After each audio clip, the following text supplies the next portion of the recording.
Hi folks, it's me, Robert J. E. Simpson here once again. Thank you very much for tuning in. And the other day when I was doing my vlog, you will have noticed that I was a little bit frustrated at myself. I was talking about having had a modicum of talent as an artist back when I was a teenager and having not really done much with it in the years since, and being very hard on myself for having not done something. But believe it or not, that seems to have sparked off a notion within my head. I think part of the reason for me posting that stuff online was almost to publicly shame myself. Now, if you've read John Ronson's book, So You've Been Publicly Shamed, you'll know that publicly shaming people is not necessarily a good thing. There are all sorts of complications and nuances with this, but generally speaking, don't publicly shame. It's a bad idea.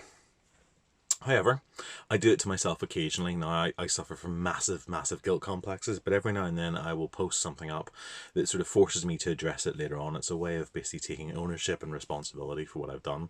And I did that. I mean, that night, for the first time, probably in about a year, I think, I actually sat down to do a little sketch, and I took for my inspiration the actor Marty Feldman, someone who I greatly admire and respect. I've loved him ever since I sort of came across him via a BBC Two documentary presented by Jonathan Ross, a compilation thing back in the early 90s.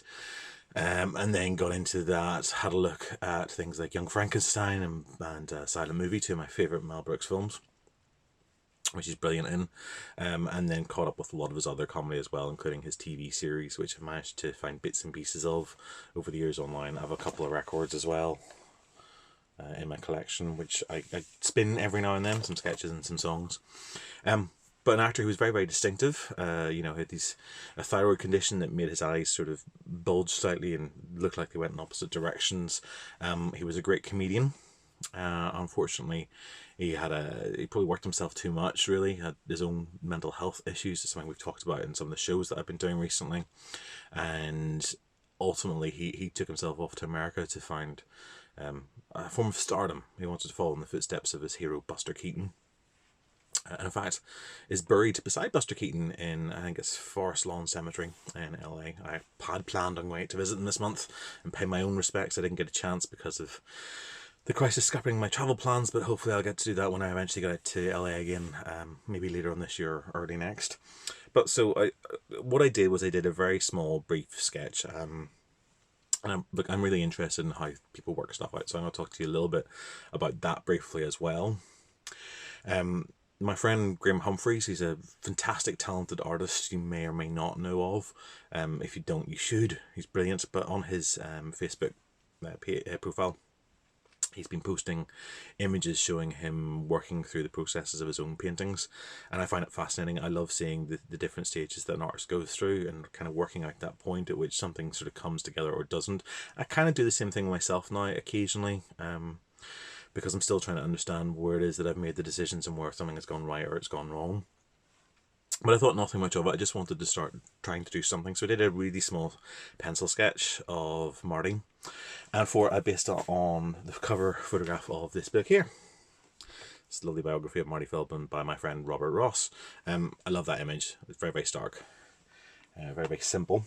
I wanted something that was nice and simple with lots of lines and sort of single tones. Also used as the cover for the poster for the play that Rob did on Marty's life that I saw in the Leicester Square Theatre in London several years ago, directed by Terry Jones. So I did that.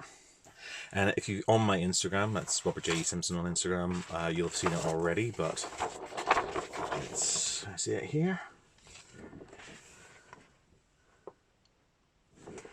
So it's alright, but my problem is I have to work pretty much from scale.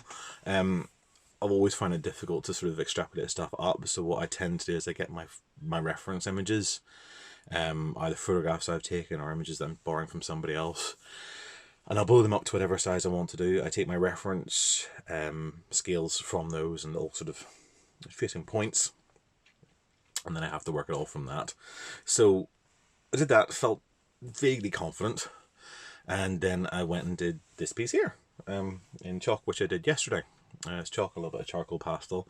This is Marty in Young Frankenstein, and I gotta be honest, this is the first thing I've done in years that I genuinely feel proud of. It looks more or less as it's meant to do. There's one small error which I won't talk about, but it looks as it should do.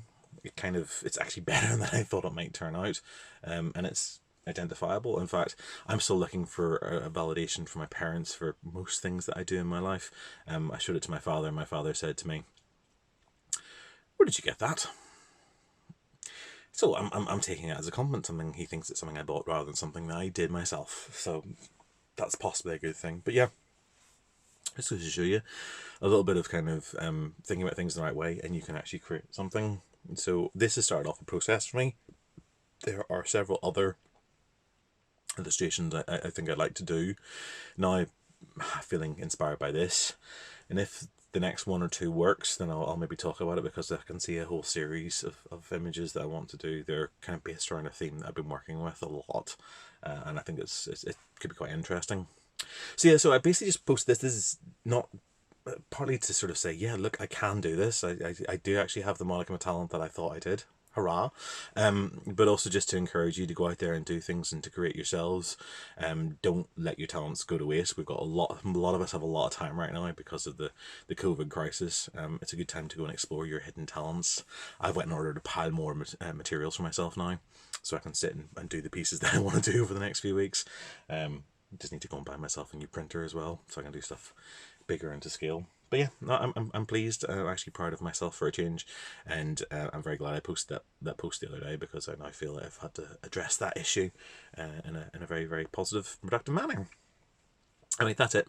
Until tomorrow or the day after, when we'll talk again. I'll talk to you again soon. Have a nice time, and if any thoughts, comments, etc., just fire them on the comments below. You find me as per usual on social media either as Robert J. E. Simpson or as Avalard. That's Avalard. Until next time, toodle pip.